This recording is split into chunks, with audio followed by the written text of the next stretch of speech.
Family విషయానికి వస్తే ఇంకోటి, నాన్నగారు ఇక్కడ తెలంగాణలో ఫస్ట్ టైం వచ్చినప్పుడు ఇది దొరకొడికి ట్యూషన్ చెప్పేవాళ్ళంట. అక్కడ మీకు ఎప్పుడైనా మీ ఫాదర్ చెప్పేవారా అప్పుడు జరిగిన సంఘటనలు ఏమైనా ట్యూషన్కి సంబంధించి? అంటే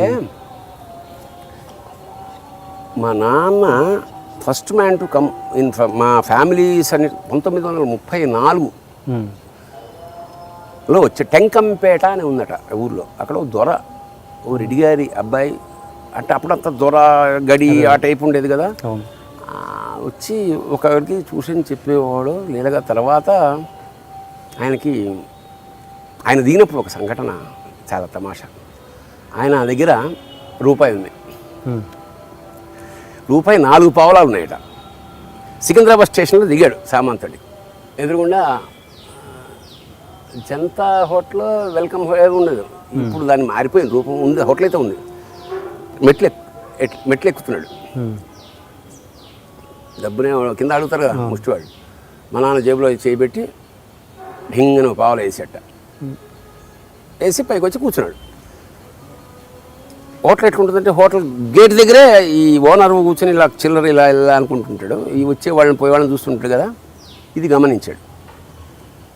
ఎవడన్నా 5 పైసలు వేస్తాడు, 10 పైసలు వేస్తాడు, ఉన్న 4 కూడా వేసి ఇడవడు అనుకున్నాడు. కట్ చేస్తే ఆయన ఒక ఇడ్లీ మా నాయన. ఇది వేరే సంఘటన. హైదరాబాద్ సికింద్రాబాద్ దిగ్గానే ఫస్ట్ ఎక్స్పీరియన్స్. అర్థమైంది. వెళ్ళి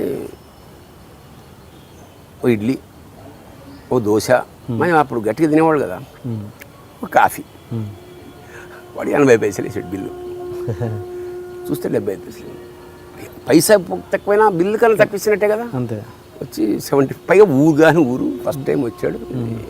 75 పైసల్లో బిల్లు అందింది. 80 ఆడు ఇలా లెక్కెట్టుకుని ఇంకో 5 పైసలు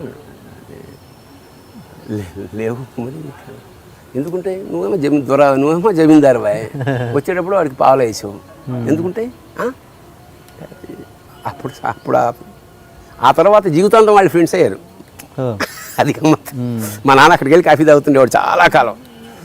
అట్లా వచ్చి ఇక్కడ చదువుకున్నట్ట. తర్వాత కొన్నాళ్ళు చెప్పినట్టున్నాడు, అయిపోయింది. తర్వాత ఇప్పుడు కూడా పాన్ బజార్లో ఒక ఖాదీ షాప్లో పనిచేసేవాడు.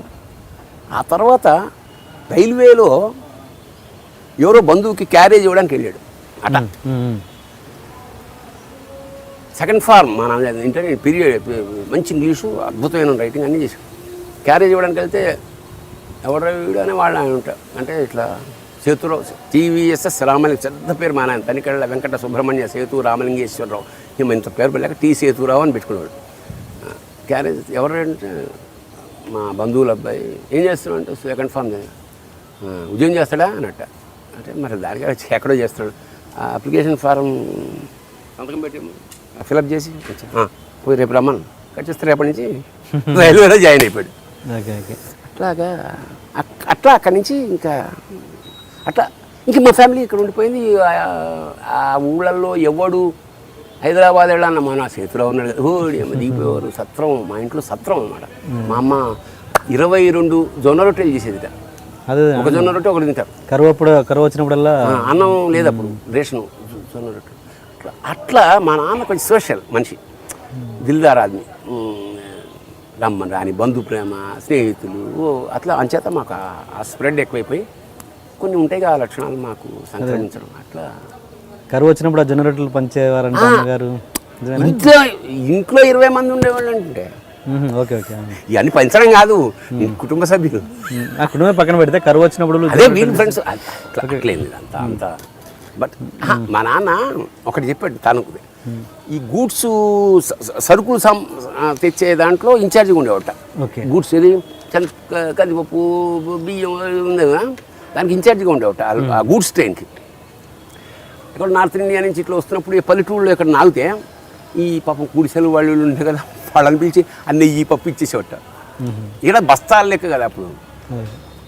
అది నాకు అంటే మన అత్త సొమ్మలుడు దానం ఆయనదేం కాదు, స్టిల్ పేదవాళ్ళు ఇచ్చే కొంచెం నూనె, అంత పప్పు, ఒక బియ్యం, అందులోంచి మొత్తం చెడకుండా మధ్యలోంచి తీసేవాడు అని ఆయన చెప్పాడు.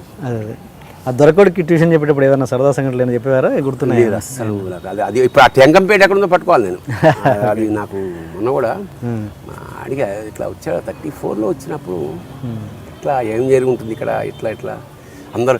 అయితే అప్పుడు మనకి చిక్కడపల్లిలో ఇప్పుడు ఏది ఒక 10 ఎకరాలు ఎంతో గజం పావలా చొప్పున కొనవయా, మీరు డబ్బులు అక్కర్లేదు తీసేసుకోమని మా నాన్న అంటే ఈ నైజాం, అప్పుడు నైజాంలో మనం ఎంత ఉంటామండి, మళ్ళీ వస్తాం ఇక్కడ ఏదో వెళ్ళిపోవడం ఏదో పని కొనలేదు.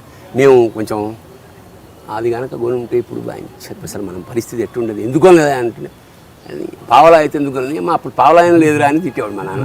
అప్పుడు పావలాయే లేదురా, అది ఉంటే ఇంకా లేదే ఉండదు. ఆ తర్వాత చాలా డిగ్నిఫైడ్గా బతికాం. తల్లిదండ్రులని అనాశనాలు పాలు చేస్తున్నారు, వృద్ధాశ్రమాలు వేస్తున్నారు. ఏం స్టూడెంట్స్ అయ్యా మీరంటే వదిలేసాడు సార్. కానీ నేను ఒక చెప్పండి, మీరు ఇలా అంటున్నారు కదా, మమ్మల్ని హాస్టల్లో వేస్తున్నారు సార్. చిన్నప్పుడు తీసుకెళ్ళి 2వ ఏట మాకు పతంగం ఉంటుంది, కుదరదు. లైన్లో రావాలి సార్, మాకు మిరపకాయ బజ్జీ తినాలని ఉంటుంది, కుదరదు. గోళీలు ఆడుకోవాలంటే కుదరదు. మమ్మల్ని వాళ్ళు ఫస్ట్ క్లాస్ నుంచి ఇంటర్మీడియట్ దాదాపు 12 ఏళ్ల పాటు అలా వేసినప్పుడు మేము వీళ్ళని అనాశనాల్లో పెట్టి రుణం తీర్చుకున్నాం తప్ప.